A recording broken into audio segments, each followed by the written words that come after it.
اور ڈاکٹر اسرار صاحب کی 3 کنٹریبیوشنز میں اینڈ پہ ذکر کروں گا. نمبر 1 بیان القرآن جو پیشن سے ریکارڈ ہوا ہے. مودودی صاحب کا تفہیم القرآن تو ریٹن میں تھا, تدبر القرآن امین احسن اصلاحی صاحب کا ریٹن میں تھا. اس کو پریکٹیکلی ویڈیو کے فارم میں بیان القرآن کے ذریعے ریکارڈنگ کروا کے ایک پڑھے لکھے انٹیلیجنشیا تک جس طریقے سے ڈاکٹر اسرار صاحب کی بات پہنچی ہے, کوئی کمیونیکیشن گیپ نہیں ہے. علماء کو سنیں تو آپ کو سمجھ ہی نہیں آتی. پھر ڈاکٹر صاحب کا جو سٹائل تھا, واقعی جب بندہ قرآن سنتا لگتا ہے قرآن اسی انداز میں نازل ہوا ہے. یہ ان کا سٹائل ہے. اور آپ یہ میرے اندر بھی کچھ رمق دیکھتے ہیں نا, یہ ڈاکٹر اسرار صاحب کی وجہ سے. انسان جو ہے نا وہ بعض اوقات جس کے ساتھ ایفیلیٹ ہوتا ہے نا تو وہ اس کا رنگ اس پہ چڑھنا شروع ہو جاتا ہے. ویسے خیر میں بچپن سے ہی جذباتی علیحدہ سے ایک میری نیچر ہے, لیکن یہ پھر ڈاکٹر اسرار صاحب مجھے تو سٹائل پسند ہے. اور یہی وجہ ہے ڈاکٹر اسرار کا آپ قرآن سن لیں یا ہماری قرآن کی ریکارڈنگ سن لیں اور باقی کسی اور کی سن لیں تو وہ اسی طریقے سے ونس اپون اے ٹائم ایک دفعہ کا ذکر ہے. لیکن یہاں پہ کوئی ایک آیت, میرے ٹک ٹاک کے اوپر ہزاروں ویڈیوز آلموسٹ اس وقت چڑھ چکی ہیں, چند سیکنڈز کی ویڈیوز ہے, ایک دفعہ بندہ سنتا ہے نا ہل جاتا ہے. وہ کیوں؟ وہ پیشن کے ساتھ بیان ہو رہا ہوتا. تو یہ سب سے بڑا کارنامہ ہے جو 1998 میں اسی ڈیفینس والی مسجد میں انہوں نے ریکارڈ کروایا تھا. دوسرا جہاد اور قتال, کوئی اور سپیکر نہیں ہے. مودودی صاحب نے تو الجہاد فی الاسلام لکھی اس زمانے میں جب سارے کے سارے مولوی انگریزوں کے زیر اثر جہاد سے بھاگ رہے اور منہ چھپاتے پھر رہے تھے اور کہتے ہیں نہیں اسلام تو امن سے پھیلا ہے. یار رومن اور پرشین امپائر جو ہیں وہ یرموک اور قادسیہ میں طارق جوی صاحب کی آڈیو ریکارڈنگ لگا کے گرائی گئی ہیں یا تلوار کے زور پہ؟ یہ تو نا آپ جھوٹ بولیں صرف انگریزوں کے ڈر کی وجہ سے. اس وقت مودودی صاحب نے الجہاد فی الاسلام لکھی اور ڈاکٹر اقبال زندہ تھے, انہوں نے جب وہ کتاب پڑھی انہوں نے کہا یہ مستقبل کا مسلمانوں کا تھنک ٹینک یہ بنتا ہے. حالانکہ اس وقت مودودی صاحب کی ہارڈلی عمر 22-23 سال تھی. بعد کا مودودی تو کتنا بڑا مودودی ہوگا.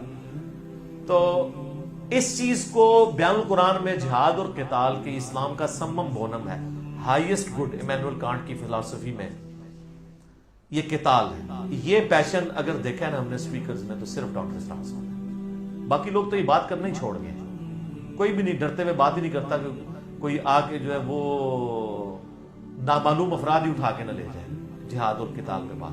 کیونکہ اس وقت پریکٹیکلی دہشت گرد تنظیموں کی وجہ سے جہاد بدنام بھی تو ہوا ہے, لیکن اس کا قطعاً یہ رزلٹ نہیں نکلنا چاہیے کہ آپ جہاد اور قتال پہ بات کرنا ہی چھوڑ دیں کہ اوریجنل جہاد بھی, جہاد تو اسلام کا سمم بونم ہے جناب.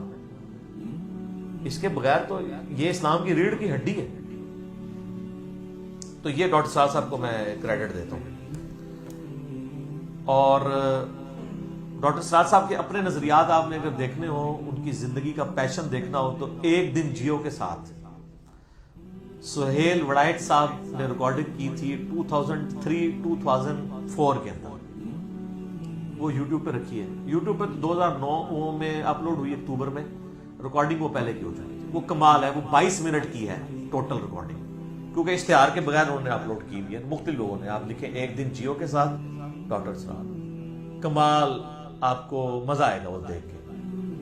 اور جس طرح انہوں نے انٹرویو کیا پلس ڈاکٹر اسرار صاحب کی سادگی, وہی 60s کا فرنیچر, قرآن کالج کا چھوٹا سا کمرہ جس میں میاں بیوی زندگی گزار رہے ہیں. یعنی اگر وہ کہتے تھے نا کہ علماء دنیا کے کتے نہ بنے, تو واقعی ڈاکٹر اسرار صاحب نے اپنی لائف سے ثابت کیا کہ انہوں نے دنیا کو 3 طلاقیں دی تھی اور 4 تکبیریں بلکہ 5 تکبیریں بھی صحیح مسلم میں ثابت ہیں, وہ پڑھ کے دفنایا ہوا تھا. تو جو قرآن کا اسٹوڈنٹ ہے ظاہر ہے وہ دنیا پرستی کی مذمت. قرآن میں عقیدہ توحید کے بعد سب سے زیادہ جس چیز کو ایمفسائز کیا گیا نا وہ دنیا کی محبت ہے کہ اس سے بچو. یہ قرآن کا مرضی ٹاپک ہے, توحید اور دنیا کی مذمت اور دنیا کی محبت کو کنڈیم کیا گیا. وہ آپ انٹرویو دیکھیں. اور تیسری میں سمجھتا ہوں ڈاکٹر اسرار صاحب کی جو کنٹریبیوشن ہے وہ نظام خلافت کے اوپر بات کرنا ہے. اور میں سمجھتا ہوں کہ ڈاکٹر اسرار صاحب نے امت کو امام مہدی کے لیے آپ سمجھ لیں ایک گراؤنڈ پرووائڈ کیا ہے. وہ تو اپنی زندگی میں کہتے تھے مجھے تو نہیں پتا میری زندگی میں انقلاب آنا ہے نہیں آنا, کب آئے گا, لیکن کم از کم اس کی تیاری کریں. خلافت اعلیٰ منہاج النبوہ کے حوالے سے جو امام محمد مہدی علیہ السلام کے بارے میں اہل سنت اہل تشیع دونوں کے ہاں روایتیں موجود ہیں. اہل سنت کے ہاں سنن نبی داؤد میں، مسند احمد میں، اور بلکہ مشکات میں بھی وہ کمبائنڈ فارم میں حدیثیں مل جائیں گی کہ قیامت سے پہلے میری اولاد میں، فاطمہ کی اولاد میں ایک شخص پیدا ہوگا، میرے نام پہ اس کا نام ہوگا جو پوری دنیا کو انصاف سے بھر دے گا. اور مسند احمد میں حدیث ہے قیامت اس وقت تک قائم نہیں ہوگی جب تک دنیا کے ہر گھر میں میرا پیغام نہ پہنچ جائے، چاہتے ہوئے یا نہ چاہتے ہوئے لوگ اس دعوت کو قبول نہ کریں. امام محمد مہدی پہ میں نے 12 حدیث بیان کیا. آپ یوٹیوب پہ جا کے لکھیں امام محمد مہدی، ساتھ انجینئر محمد علی مرزا. یعنی یہ نہیں ہے کہ میں نے مہدی ہونے کا دعویٰ کیا ہے، یعنی میں نے امام مہدی کے اوپر 12 حدیثیں بیان کی ہیں، تو وہ آپ دیکھ سکتے ہیں.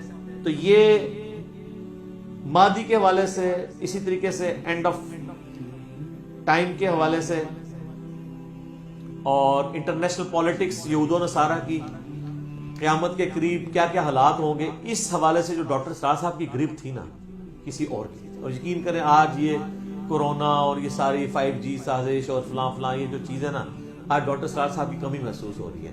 ان کا ویژن تھا.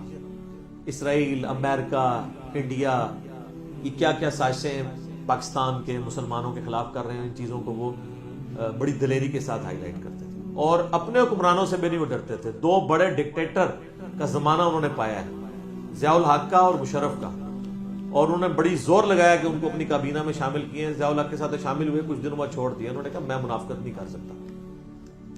اس طریقے سے مشرف نے ان کو بلایا تھا، تو جب یہ طالبان والا اٹیک والا امریکہ کے آگے لیٹ گیا تھا نا 2001 کے اندر، تو ڈاکٹر اسرار صاحب نے کھری کھری اسی وقت سنا دی تھی. دلیر آدمی تھا، وہ کوئی پرواہ نہیں تھی کسی چیز.